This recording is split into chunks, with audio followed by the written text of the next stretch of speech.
Hello, everyone, and welcome to our first broadcast here on Periscope. My name is Michael Lipschitz of Illumability. So the reason why I wanted to start doing these Periscopes was really to talk about different issues that are affecting people with disabilities, but also to answer questions that people may have about people with disabilities. So I actually have a disability from birth, so 40 plus years of having a disability has given me a certain perspective on things. So I invite you to ask your questions. And actually, as of tonight, if you go to my website, illumabilities.com, there will be a Q&A page, and you'll be able to ask whatever questions you may have over there. And since we are about 2 weeks now away from the federal election here in Canada, I thought that a good topic for my first Periscope would be to talk about the election and specifically what the various parties are offering people with disabilities as part of their platform. So what I had done was I had reached out to all four main parties, the Conservatives, Liberals, NDP, and the Green Party. And yes, I did include the Green Party.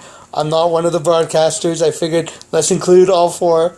So I did reach out to them, both the parties and my candidate for each of the parties here in my local riding. I am in the Ottawa West Nepean riding. So I reached out. Unfortunately, I did not hear back from the Conservatives, but I did get some answers from the Liberal, NDP, and the Green Party. So I will be sharing those responses with you.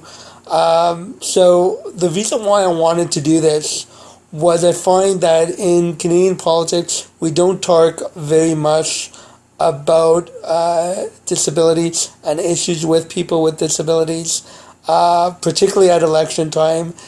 This past election, the only real main announcement that we had about disabilities was back on September 7th. Prime Minister Harper did announce that he would be increasing, if he's re-elected, of course, would be increasing the maximum annual amount available under the Canada Disability Savings Grant. So basically what that is that when there is a registered disability savings program, the government will match whatever you contribute up to certain maximums. And for low and middle class families, low income and middle class families, there is a threshold of $87,907. So as long as your family income is under that threshold, for the first $500 you contribute to a registered disability savings plan, you will get $3 for every $1 you contribute on the first $500. And on the next $1,000, you get $2 for every $1. So basically, that would mean on the first $500, you get $1,500 in grants, and on the next $1,000, you get $2 per grant for a total of $2,000. So in total, if you make $1,500 contribution, you would get $3,500 in grants. What the Harper government is proposing is that the $3 for every $1 on the first 500, make that $4, so you would actually get a total of $4,000 instead of $3,500. And I think that's a fairly interesting proposal. It certainly is something I like. And in terms of reaction from the other parties, neither the Liberal or the NDP stated whether or not they would support it. The Green Party candidate in my area, Mark Burks, said that while the party did not come out with a formal position on that proposal, he thought it would be something that people could get behind. But just to play devil's advocate here, I'm wondering if it would not have more of an impact if they were to put that $500 towards the Canada Disability Savings Bond.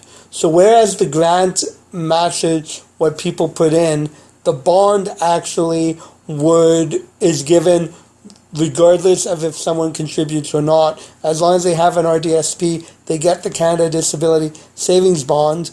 If their income is less than $25,584, if it's more than $43,953, they don't get it. And in between those two levels, they get a prorated amount, so they get part of the bond. Now, my question is, if we're trying to help low income, would it make more sense to put it towards the Canada Disability Savings Bond? Because the challenge with a matching grant is that assumes you have the income to be able to put in the RDSP in the first place. So I think that's something for them to keep in mind and to look at. But certainly it is something worthwhile. The reason why I bring up the issue of the Canada Disability Savings Bond is the reality is that, unfortunately, people with disabilities do have a higher proportion of poverty and homelessness. And the issue of disability policy, this is not a small issue we're talking about, because actually, I believe this was in 2012, 4.3 million people, or 14.3% of the Canadian population, did identify as having a disability. So we're not talking about a small issue here. Now, there has been a lot of talk over the years as we've gone, I think it's been about 6 years now, that there was the question about having a national plan to implement and a National Canada Disabilities Act, as well as implementing the UN Convention for People with Disabilities.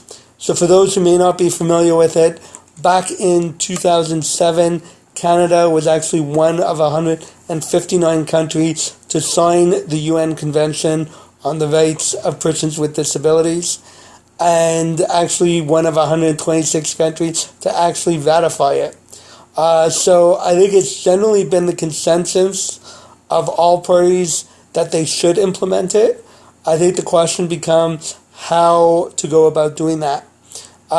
So based on their responses, I know the Liberal Party has said that their plan was to work with the provinces in developing a national implementation plan to implement the convention, and the NDP has also wanted to have a national implementation plan to implement it. The other thing was that both the NDP and the Green Party favor the creation of a Canada Disabilities Act. So similar to what they have in the US, the UK, and Australia, there would be set laws about access to employment, access to affordable housing, accommodations for people with disabilities, making Canada a more accessible place to live. And I think clearly this is something that will require communication between the national government and the provinces, because clearly some of the areas, healthcare, social programs, affordable housing, that is something that both levels of government have a role to play. Certainly healthcare is a provincial jurisdiction, but I do think the federal government does need some sort of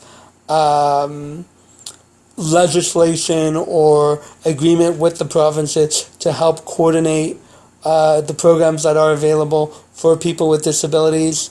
One thing that I did find interesting that the Green Party proposed was actually a national fund to help fund equipment for people with disabilities.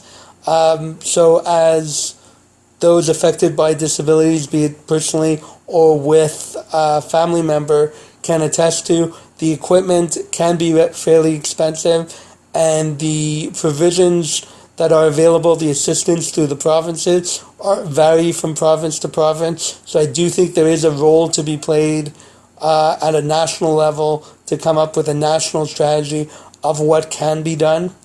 And before I start getting comments on this video or on the blog that I plan to post afterwards about, oh, well, how are we going to pay for it? And it's just handing out money and all the rest of it. Putting aside the moral issue about allowing a person with a disability to be fully included in society, I think we do also have to look at the fact that there is an economics issue to this. Being able to have people with disabilities fully integrated into society, where they can go out, they can spend money, they can do things, they can ideally, if they're able to, work to some degree or another, depending on the severity of the disability. If we are able to do that, that is far better than having someone dependent on social assistance, both for the person with a disability and society as a whole, and from a point of view of government coffers. If I take myself as an example, I'm originally from Quebec, living now in Ottawa, and the Quebec government had a program to help pay to adapt a van, and they do that every 5 years. If I take the taxes I paid as a result of being able to go out and work, because I had the van and could get around, the amount of taxes I paid far more than what the government paid for the adaptation. So I think that's something to bear in mind, and I think we have a fair amount of work to do across the province, across the country, and coming up with a national approach. Because what I found interesting, when I moved from Quebec to Ontario, after a year of being here, I found out I was not actually supposed to bring my wheelchair with me. I had to get a Ontario wheelchair, which seemed a little comical considering, not to get all Sarah Palin on you, but I can see Quebec from my house. So I got the Ontario wheelchair and had to go through the whole process of being evaluated and seeing what I needed, which not surprisingly was the same thing I needed a year earlier when I was in Quebec. So I think there's a lot of inefficiencies that could be expedited if there's some sort of national strategy. But in order for a national strategy to work, we probably do need a government that does work with the provinces. So that would be my suggestion to to whatever government does come in on October 19th, to talk to your provincial counterparts. You are there to work together and help your constituents. So to wrap it up, some of the issues that were brought up were creation of a Canadian Disabilities Act, implementing the UN Convention on the Rights of Persons with Disabilities, and the need for a national strategy, which does interestingly seem like something all the province parties want to do. So I guess the question becomes, why has it not been done yet? But here's hoping that come October 20th, whatever government is in, we can get working on it. So thank you very much for joining us. If you do have a question, again, as of tonight, go to illumabilities.com, see the Q&A tab, and that will take you to a survey where you can pose your question, and we will address it in a future broadcast. We will be doing these broadcasts once a week at 4 p.m. on Sundays. So if you do have a question, feel free to ask. I hope you will join us, and please feel free to share your comments. Thank you, and we will talk to you soon.